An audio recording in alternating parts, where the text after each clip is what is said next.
Welcome to the Gay Buddhist Forum, where teachers from all schools of Buddhism offer their perspectives on the Dharma and its application in modern times, especially for LGBTQI audiences. These talks are offered freely to the world and made possible by appreciative listeners. If you would like to support our efforts to share the Dharma with underserved audiences, please visit gaybuddhist.org. There you can donate, find a list of upcoming speakers, or enjoy many hundreds of these recorded talks dating back to 1996. Okay, welcome back everyone. It's our custom to go around the room and say our names before we start. My name is Grisha. I'm Greg. Paul. Jim. Stephen. Andy. Ron. Andrea. Michael. I'm Brad. Matthew. Steve. Jack. Huggle. Bob. And Stephen. All right, welcome everyone in the room. And then online we have Marvin, Richard, Jim, Don, Kai, Tyler, Harley, Frisco, John, Jeffrey, and Jex. Welcome everyone to the Gay Buddhist Fellowship. And it's my pleasure to introduce our teacher today, Rayuko Laura Burges, a lay and trusted Dharma teacher in the Soto Zen tradition, teaches classes, lectures, and leads retreats in Northern California.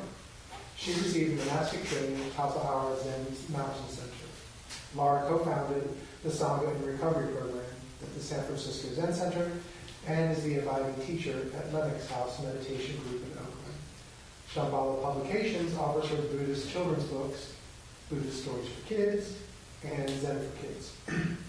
Her most recent book from Shambhala is The Zen Way of Recovery, an illuminated path out of darkness of addiction. Laura lives in San Francisco. Well, it's wonderful to be with you here today, and this Sangha has been really important to me over the last years. So I want to share with you that I recently celebrated my 75th birthday, and also 39 years of recovery. So I see that as a gift of age and a gift of practice and recovery. So very happy to be with you here today and to share the Dharma and to wish you all a Happy New Year. And at times like this, times of confusion and chaos and uncertainty, you know, we're on the brink of we know not what. It may feel a little naive, to say Happy New Year. Happy New Year. What are you, nuts? But I think this is a very important time for us to turn back to our own intention to live an awakened life and to be of service to one another and to return to and enrich our own deeply held values. So that to me is, this is a very rich time for us to be that in the world, to bring that to the world. I don't know how many of you make New Year's resolutions, but a number of years ago I decided that was unrealistic, and I started instead to have New Year's intentions. And for a long time my New Year's intention was to get organized.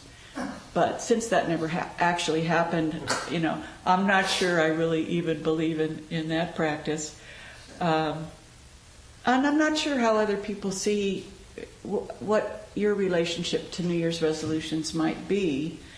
But I suspect it's a kind of idea that we're all moving in a trajectory towards perfection.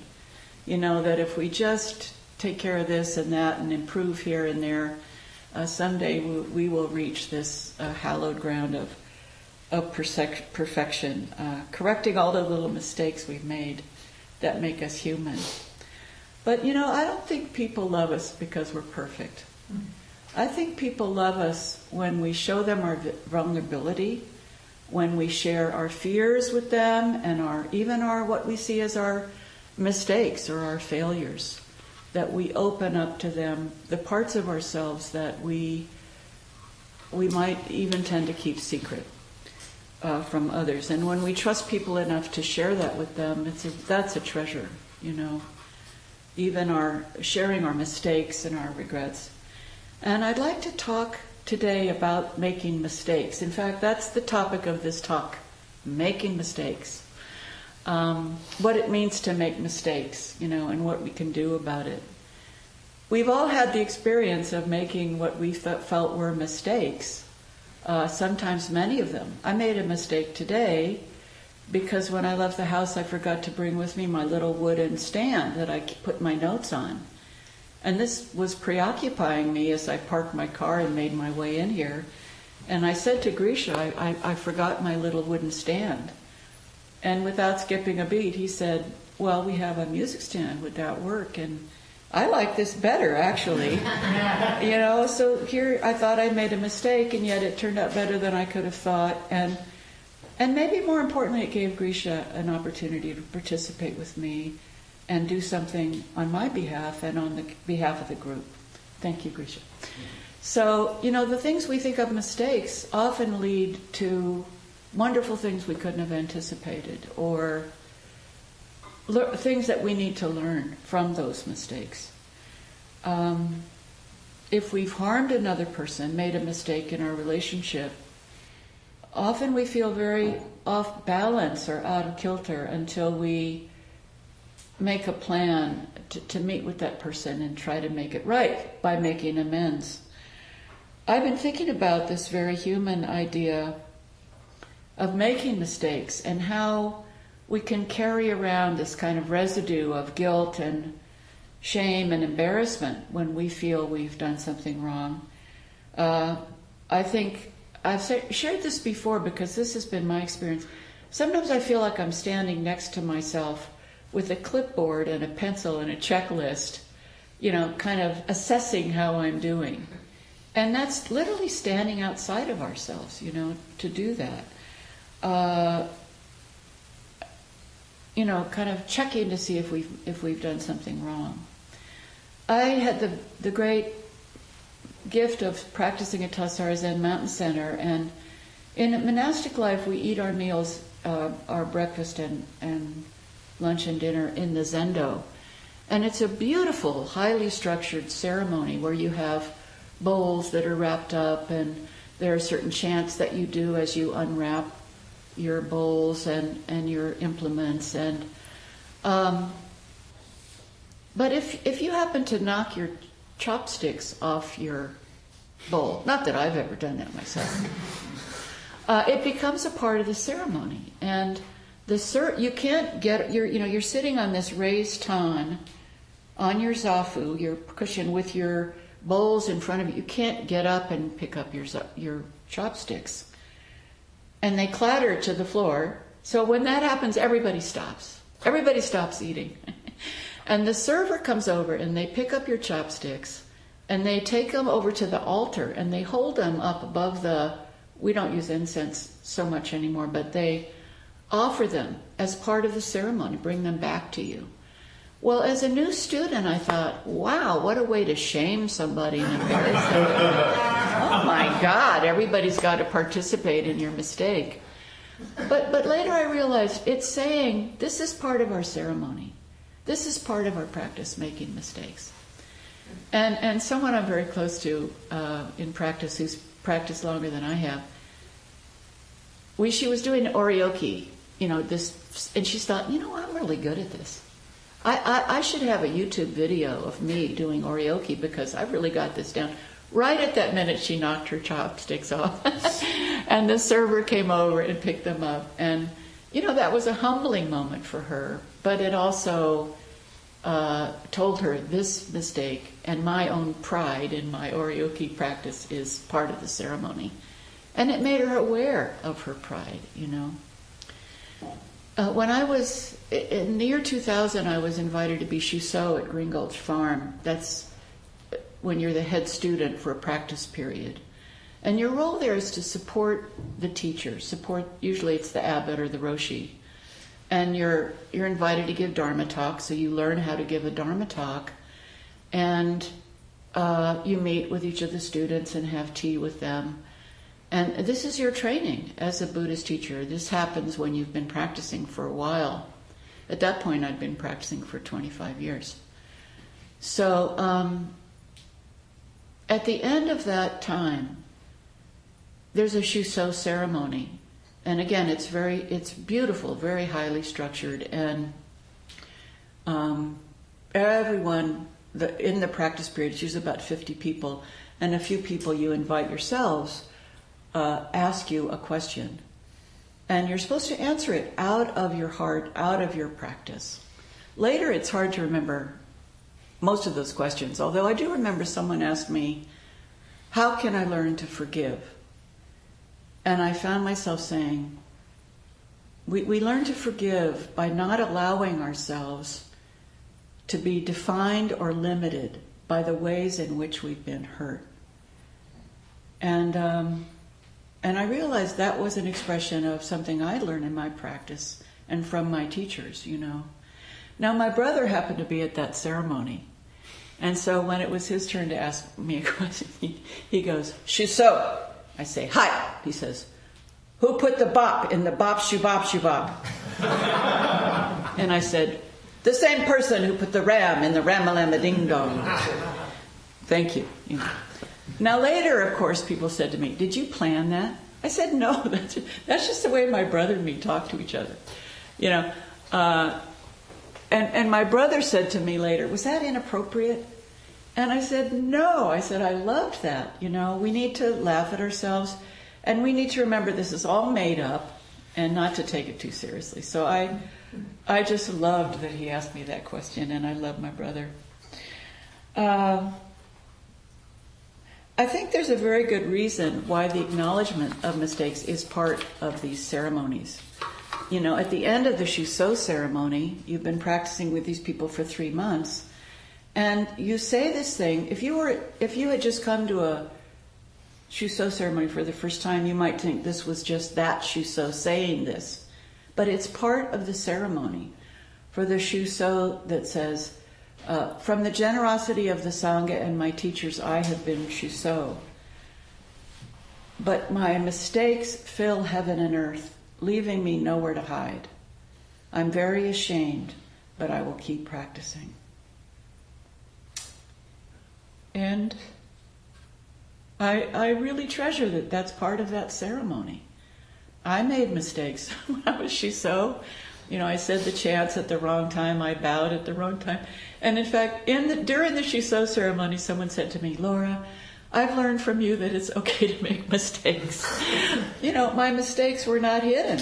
You know, people saw them and they were embarrassing. But they also, you know, it wasn't just my mistakes that were on display. My practice and my recovery from alcohol abuse were part of that ceremony as well. You know, often when we make a mistake, or when we take a wrong path, it can lead us to a more positive direction. These missteps and our poor decisions, even when we see things as our failures, can show us where we need to go. I had a third grader who was very dramatic and he could really stir up trouble in my classroom. And you know, and when he was in 4th grade, I so admired him. He was the youngest person in our school to come out as gay, which took tremendous courage, you know, in elementary school. And but I took him aside one day and I said, "You know, you're so dramatic, you're so emotional. You might really enjoy being in theater." I said, "You know, when I was little, I was in community theater. I was in a lot of plays in high school, which was a wonderful place for me to express myself and try on different personalities. And then I majored in drama in college. I always wanted to be a professional actor." And he looked at me and he said, "So Laura, what made you abandon your dreams?"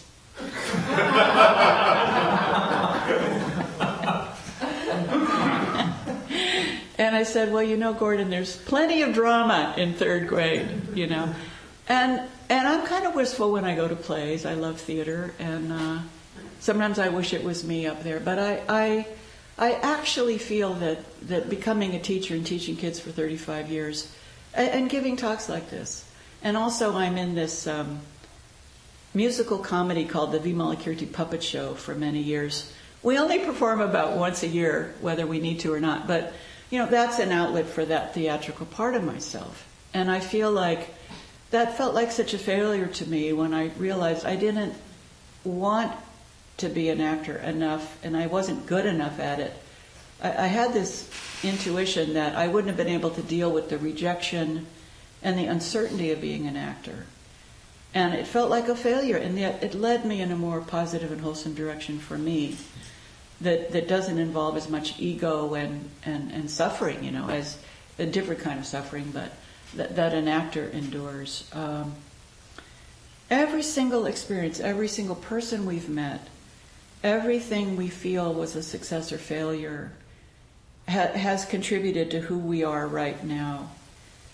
And it's very human to just want good experiences and avoid bad experiences, to want gain and avoid loss. But we actually have no idea how things will ultimately turn out. And I want to share a very famous story with you from Chinese folklore, and I included in my book, The Zen Way of Recovery. Chance to plug my book. The Zen Way of Recovery. And I think you'll see why there's a reason why this is such a famous story. This is my version of this Chinese folktale. An old man lived on the plains of China with his only son, whom he loved more than all the world. The man and his son made a living by capturing wild horses and training them and trading them. One morning, the door to their stable was wide open, and they found that their most prized black stallion was missing. The neighbors, when they heard the news, came to offer their condolences. "What a shame that your most valuable horse has run away," they said, shaking their heads in commiseration. But to their surprise, the old man didn't chime in and agree with them. He merely said, with a twinkle in his eye, "We shall see." A few days later, the stallion returned, and trotting along beside him was a beautiful white mare. Again, the neighbors were at hand. "What good fortune that you now have not one but two extraordinary horses, and one of them you got for free." Again, the old man, smiling, merely said, "We shall see." Sure enough, bad luck came again.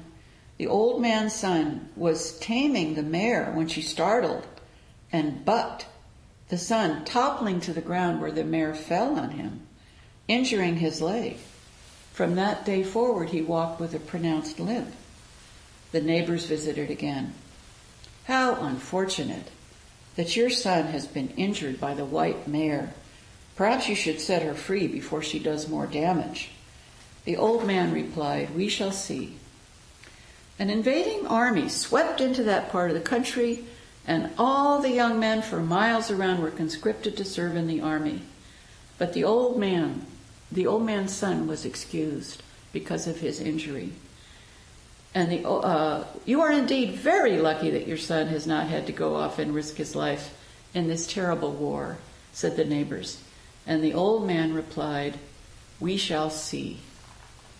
So I go on to say, when we lose something, when something goes wrong, when things don't go the way we want, when we don't get what we think we deserve, when our hearts are broken, we can't stop to see the blessings that might be embedded in loss and disappointment. When things seem to go well, we also do not know how they will ultimately turn out.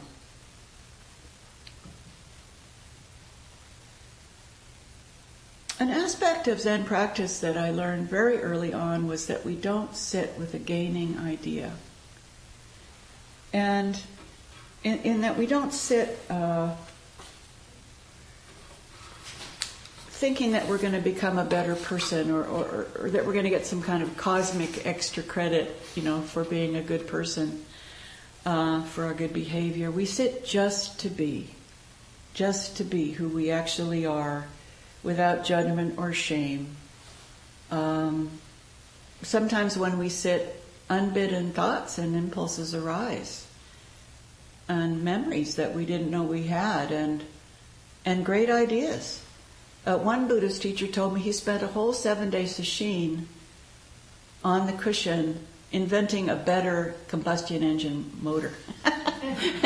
So I thought, you can have good ideas when you're sitting as well. The Buddhist teacher Tara Brach, in her book Radical Acceptance, talks about how most of us go around in what she calls a trance of unworthiness, a kind of fog of shame. And if we look back deep into our childhoods, we can really understand why this is. Because a lot of us, our whole lives, we've been told to look differently, act differently, speak differently than we naturally do so that we can blend in, with other people. And if we don't, we're taught that we're less than, or we're not quite living up to other people's expectations of us. And many of us grew up in a religion that teaches about sin and the wages of sin. And it's really interesting that the word sin is a translation from a Hebrew word that simply means to miss the mark. Now, this word sin has become so freighted with shame and guilt and blame, that you do something wrong, you're a terrible, terrible person. In Buddhism, we don't have the concept of shame. Of course, shame arises. We don't have the concept of sin. We call it ignorance. And that if we truly understood how our unskillful or unkind or uncompassionate behavior damaged ourselves and others, we simply wouldn't do it. If we could see how we cause suffering to ourselves and others, if we really apprehended that, we just wouldn't do it. That's ignorance. And I think this is a much more wholesome approach to making mistakes or doing something wrong. I think there's tremendous freedom in overcoming the trance of unworthiness and deeply accepting ourselves just as we are, mistakes and all. And I felt that boy in my class in 4th grade when he came out was deeply accepting himself and encouraging others to accept him for who he was, and they did. I think it's very healthy to be able to laugh at ourselves as well. My father had a great gift for everyday life. He'd often call me up and say, I read the funniest graffiti today. One of them was somebody had written on a wall, "My mother made me a homosexual," and someone else had written under it, "If I send her the yarn, will she make me one too?" I think that later appeared in Herb Cain. But he could also laugh at himself. And we were encouraged in my family to come to the table with a good story from that day. Well, my dad did a lot of things for a living, from repairing screen doors to building custom-made pool tables. And for a while, he would set up rental programs for car dealerships so they could rent their cars to their customers under the guise of United Auto Rental. So one day he went into a dealership and he had words with the owner, and my dad just gave him a zinger. He just came back. Having a good comeback, that was important in my family. He had a really good comeback for this dealer, and he turned on his heel and went out the door.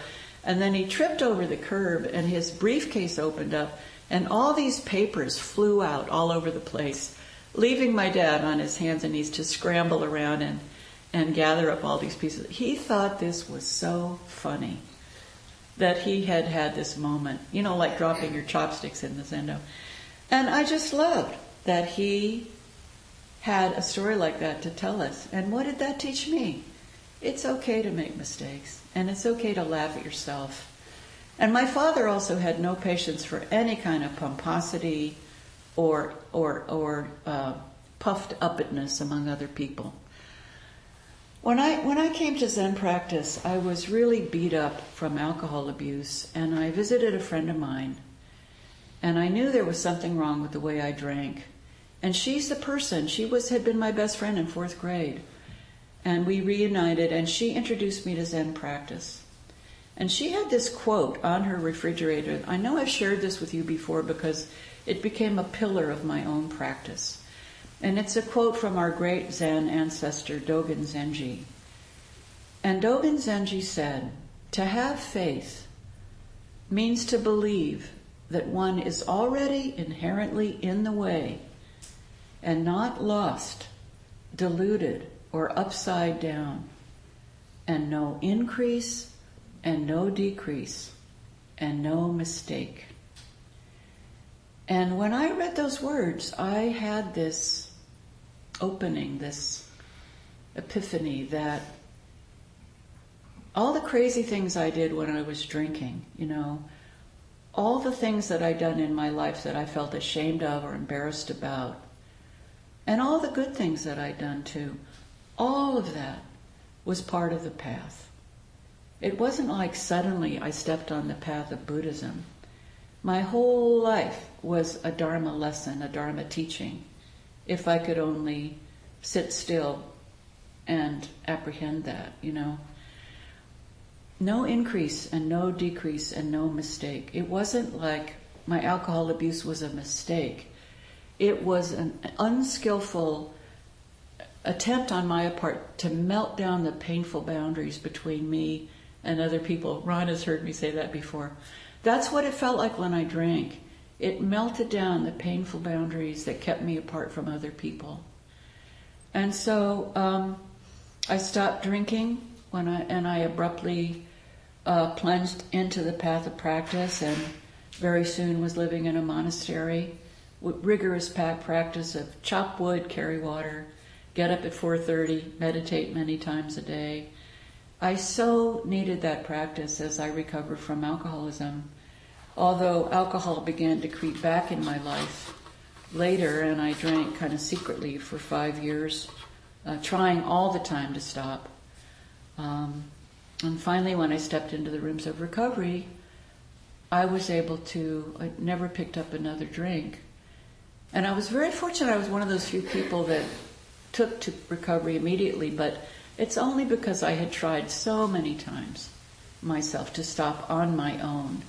And it was only through the Sangha, of the Fellowship of Recovery that I was really able to stop.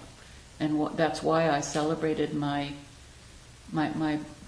recovery date is September 28th, 1985, so celebrating 39 years recently, one day at a time. And I think the same thing, when we sit, we come back to our breath. When we make a mistake, we try again. In the rooms of recovery, if you slip, if you go out and drink, we say, keep coming back. I know somebody, it took them 10 years to finally get sober. Keep coming back. Let us love you till you love yourself. Keep coming back. And that's all meditation is really. We come back to our breath again and again and again. When we make a mistake, we can note it and just come back. When we have an attractive thought or impulse, we can pay attention to it, but we don't have to act on it. That's a gift of recovery, and that's a gift of practice, that we come back to our intention to live an awakened life.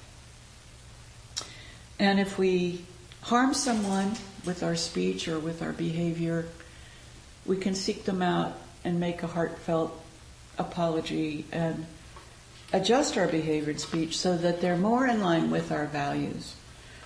We don't have to beat ourselves up and say we're a terrible person because we made a mistake. We chant something at Zen Center, the perfection of wisdom, and we say, the perfection of wisdom gives light. Unstained, the entire world cannot stain her. And this is what I felt when I came to Zen practice, that all the crazy self-destructive things I'd done and the destructive things to other people did not stain me. I could begin again. And, Suzuki Roshi's wonderful book, Zen Mind, Beginner's Mind, a classic of Zen literature, is really saying we begin again. Each moment we begin again. Each moment is the new year. Part of our practice can be to move towards deeply accepting ourselves, just as we are, to step out of that fog of shame and that what Tara Brach calls a trance of unworthiness. And the mysterious outcome of this is we become able to help others as well when they see this example.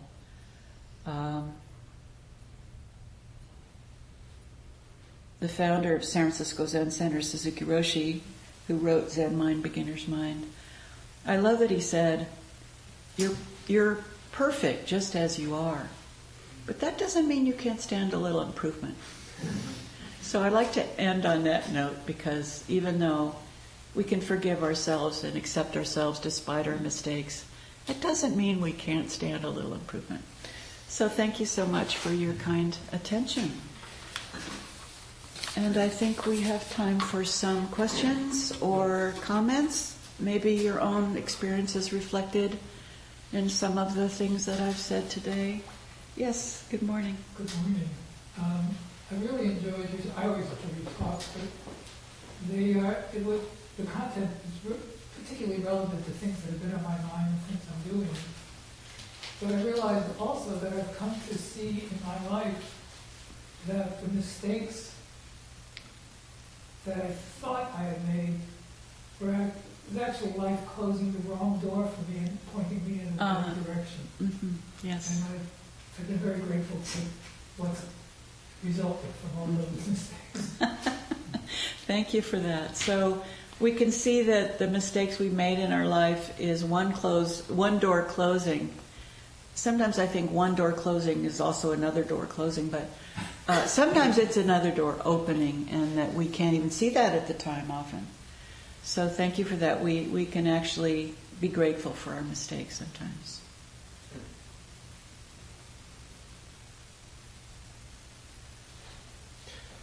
Yes. When I was in my 20s, I was in a peer counseling program. It's all over the world, especially in the U.S., called reevaluation counseling. Mm. And one of the things they said was, when you make a mistake, it's usually because you're trying something new or pushing yourself beyond the norm, and that you don't learn unless you make mistakes. Mm-hmm. So that was very helpful, because I do make mistakes. Oh, well, thank you so much for that. You know, as a teacher, and Grisha's familiar with this too, as a teacher of children, we have this new way of talking about mistakes with kids, which is to have a growth mindset. And instead of saying, I can't do that, to say, I can't do that yet. Because I know a lot of children, especially gifted kids, for whom things come easily. They feel like if I don't try it and I'm automatically good at it, I'm just not good at it. They don't necessarily understand that by trying again and making mistakes, they can improve in something. What was I just thinking about? Well, you know, famous basketball players talk about they missed 1,000 baskets on the way to becoming the superstar that they are. You know, so this is important for us as adults too, to give ourselves a break. And you know, one thing I've learned in practice and recovery is to cultivate. I like to think of it as a loving inner witness. You might even think of it as the wise parent you never had. You know, at the end of my drinking, something inside me said, honey, let's go get some help. Let's get some help. And so this wise inner person, when we feel we've made a mistake, we can see it as a learning experience or a growth mindset. You know, and this is so preferable to beating ourselves up because we've failed at something in our opinion, or done something we thought was wrong. We don't need to do it again now that we know how that makes us feel. You know, I often say to kids, you know, have you ever stolen something? They all say yes, if they're honest. How did that make you feel in your stomach? They know what that is. They felt funny when they stole something, unless they're a sociopath. I don't know if I ran into third graders who were sociopaths. Something else? Yes. Hi, thank you for your talk. What came to mind, I've been in 12-step recovery for over 40 years, and here about 2. But what I often talk about is the shame and guilt and remorse and self-condemnation that I grew up with. And the right, wrong, I'm right, you're wrong, would have been helpful. I wouldn't have been an addict. And I wouldn't have been, when I came into 12-step recovery, I was just, it was like that mine that the well got, you know, you just more in. And I think the miracle of working the program and what I'm hearing here is that the kinder and more compassionate I am with myself, I bring that to other people. Mm-hmm. And I believe that all we want is to be seen and heard. Mm-hmm. not judge, not give an advice necessarily, but just to be seen. And I really saw that in COVID a lot. Mm-hmm. The lost souls that were just walking in the streets. And if you just look at them, you can keep your whatever distance it was in your mask, but how are you today? Mm-hmm. You know, and it's such a different life than I grew up with. Yeah. You know, and it's such a, you know, and it's practice, you know. So anyway, but I thank you for your talk, and those are the thoughts. Well, thank you, Andrea. In case you didn't hear at home, I'll try to encapsulate what you said, which is that often we grow up with guilt and shame and remorse, and that can lead us into addictive behavior, kind of self-medication. And that if you had known that making mistakes was okay and that you were okay, you might not have needed that medication. And that you said that during COVID you saw a kind of acceptance in yourself for other people and for yourself, and you would stop and say to somebody, "Are you okay? Are you okay right now?" And a kind of acceptance of one another that can come out of a very negative experience. Did I kind of capture what you said, Andrea? I think I missed one little thing, but... I'm old, I don't remember. Okay. It's good enough. Well, that was good enough for me. So what you said was very helpful. Yeah. Yeah, I think there's this vicious cycle in addiction where you drink or use because you feel ashamed, and then you feel more ashamed, so you drink and use some more. And for myself, after I'd been sober for 3 years, I heard the topic shame in a meeting, and I thought, I'm not ashamed anymore. Because I had used the experiences that I'd had in my using and drinking to benefit other suffering people and to encourage them that you can get here from there. You can do the things, the crazy things we did, and step onto the path of recovery. It's not out of reach. And I also thought, Andrea, that if I hadn't felt guilty and ashamed of my behavior, I might have kept doing it. you know. So our shame can also help point us in this. When we have that feeling in the pit of our stomach, can help point us in the right direction. That's also part of our higher power within us, saying, "Hey, that didn't feel too good when you did or said that." You know. My higher power doesn't shame me. Ah, good. She doesn't think I'm perfect. Thank you. Yeah. I just had a thought. I heard a long time ago someone say, "Someday you'll know why this is the best thing that ever happened to you." And I think of that phrase a lot when something bad or terrible happens. And I can, in some things I can do that. I can follow the thread. Like in 1988, I was in a really serious car accident. I woke up in the hospital in traction and didn't know what happened. And I can follow that thread to a lawsuit, spiraling down, getting a big wad of money as a drug addict, and spiraling down, getting recovery. I can see it all the way to today. And I don't know if I agree with the best thing that ever happened to me, but I can see how it,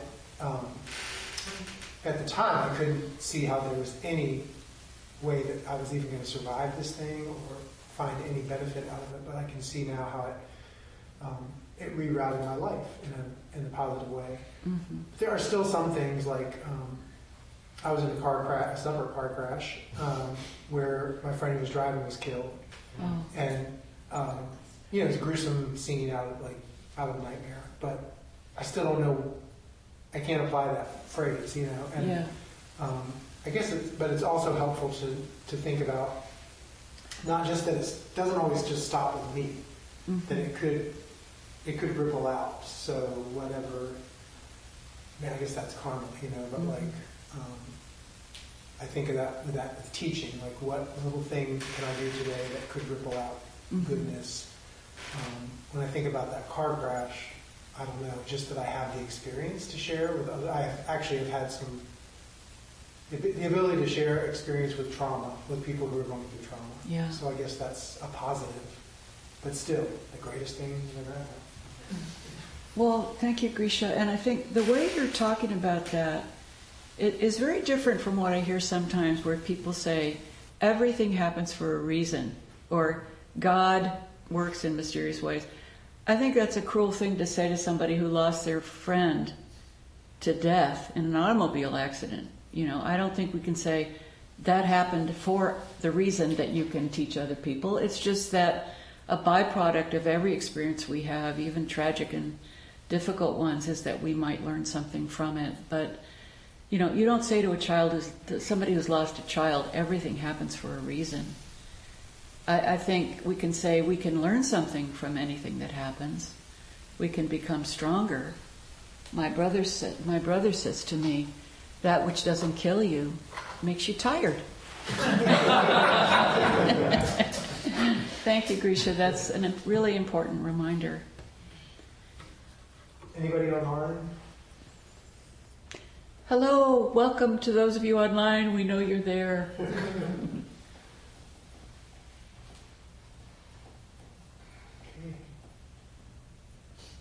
All right, well, what's that? Oh, hi, I guess I'm just realizing I say sorry a lot. I'm sorry. So I'm taking on the mistake, and I'm going to try to not say sorry so much. Maybe I could say thank you for the information. I'll do better. This has taught me to speak to people differently, but I'm now working on speaking to myself differently. Because I'm sorry. It's just I say it a lot at work. I say it quite often, and I feel like one of my intentions for this year will be to remove that and say, something. Thank you for the information. I'll do better next time, or take those sorries to the altar and just make it part of my practice to get better at something. Because I do say a lot, and I think that keeps me in that shame of I made a mistake, and a mistake is just a note to self. And that's where I've been coming and getting so much out of this practice of being kind to others, but also being kind to myself. Yeah. So that's what I got from it. Thank you, Alma. For those of you who might not have heard at home, Alma said that I mentioned when we're wrong, we promptly admit it. We can go to the person and make a heartfelt apology. But Alma's pointing out that sometimes we can say, I'm sorry, way too often, as a kind of knee-jerk response to somebody. And Alma's talking about working within herself to speak to herself differently, and also to ask herself, does this really require an apology? She actually mimicked somebody taking chopsticks up to the altar and over the incense. That we can take our mistakes up to the altar of our practice and offer them up, rather than saying we're sorry too often can be a way of putting ourselves down, and also defusing a situation on behalf of the other person rather than honoring ourselves. So that's a really important point, Alma. Thank you. Richard online has his hand up. Go ahead, Richard. Unmute. Hi, Laura. Thank you very much for your talk. What comes to my mind when somebody brought up COVID was the tragedy that COVID was for so many thousands of people and the country and the world, the planet. And yet, in my mind, two really wonderful things came out of COVID, at least two.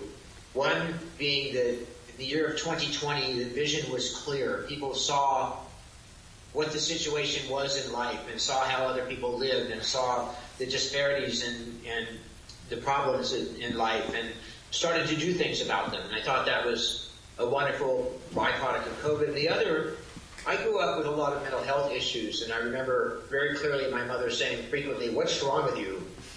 And feeling that there was always something wrong with me. In my time with my spiritual teacher, who passed in August, I really went through a lot of difficult times, a lot of difficult mental health issues. And through it all, he taught me unconditional love. And that I was worthwhile.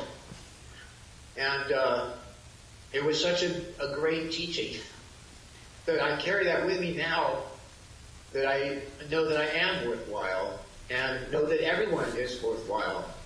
So I'm so grateful for the removal of mental stigma, the removal of the shame of mental illness that COVID brought about, that now it's okay to have mental issues. It's okay to need help. I'm so grateful for that, of the two things that to me, COVID were a great blessing for. Mm-hmm. Thank you so much, Richard. That's very helpful. I think are we just about out of time, Grisha? Mm-hmm. I want to say that I brought some of my books with me. I wrote these Buddhist children's stories. Jataka tales are the stories that the Buddha told his followers about the lifetimes he'd lived before he became a Buddha. And I chose 10 of those stories to offer to today's readers. They're not just for kids, but if you know a child who might enjoy these stories, they all have animals in them. Almost all of them have animals in them. I think they do all have animals. And every one of them has a tree, because my feeling is that the Buddha was born under a tree, he was enlightened under a tree, he taught under a tree, and he died under a tree. And my great teachers are trees. Maybe I'm really a druid. So those stories are I have not mastered the Dharma, so I thought I should sit down and write a book. These are teachings that I've enjoyed growing up in Buddhism, and that they kind of come through me. Same thing with my Zen way of recovery that's out there. So if you'd like a book, they're $20. There's an envelope there.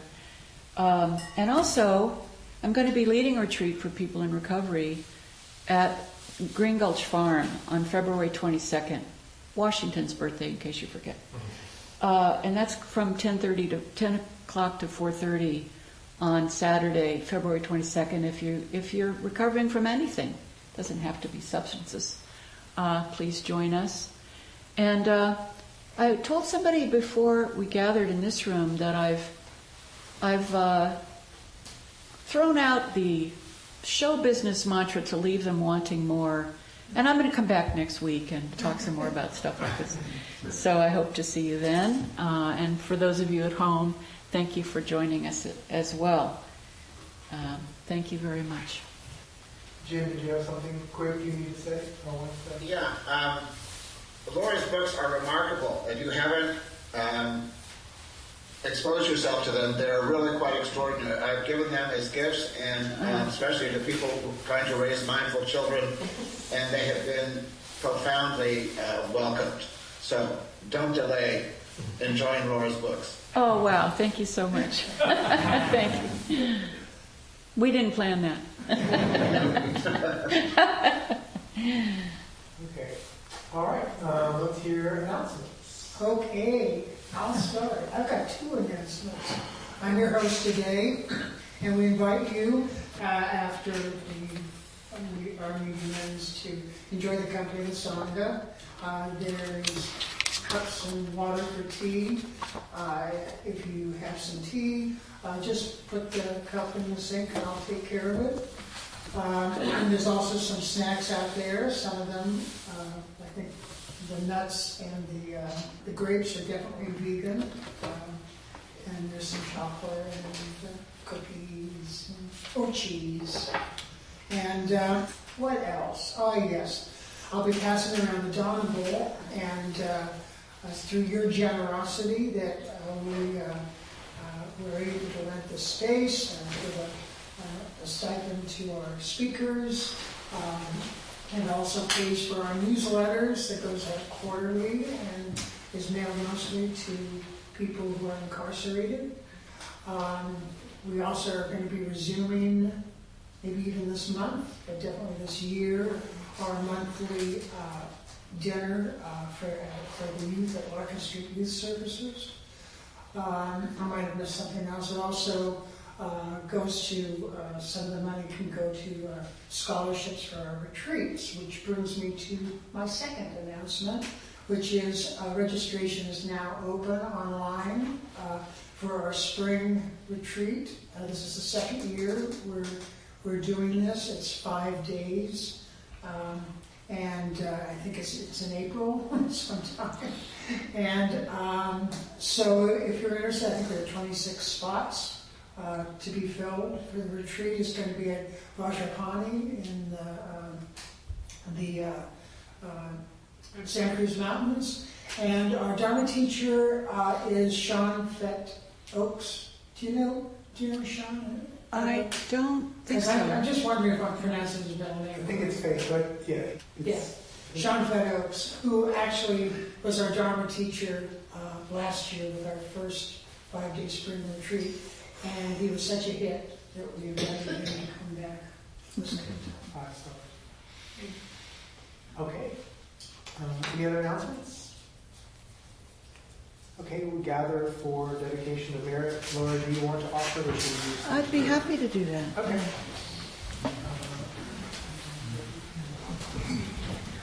Bring it in the circle.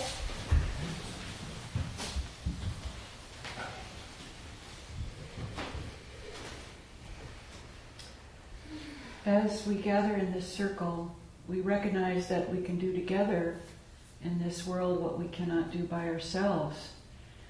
And now at the beginning of the year, may we turn back towards our own intention to live an awakened life, to serve others, and to be a light in the darkness. And I'd like to sing a song with you, if I may, kind of call and response. So if you'll echo what I sing.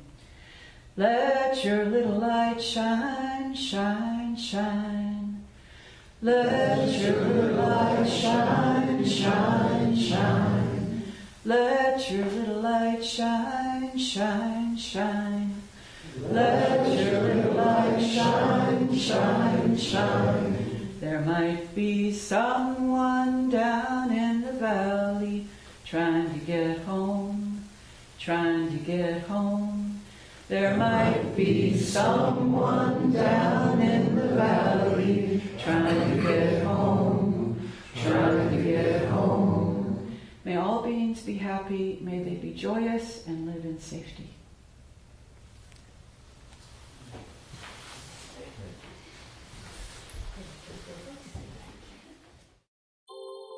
Thank you for listening to the Gay Buddhist Forum.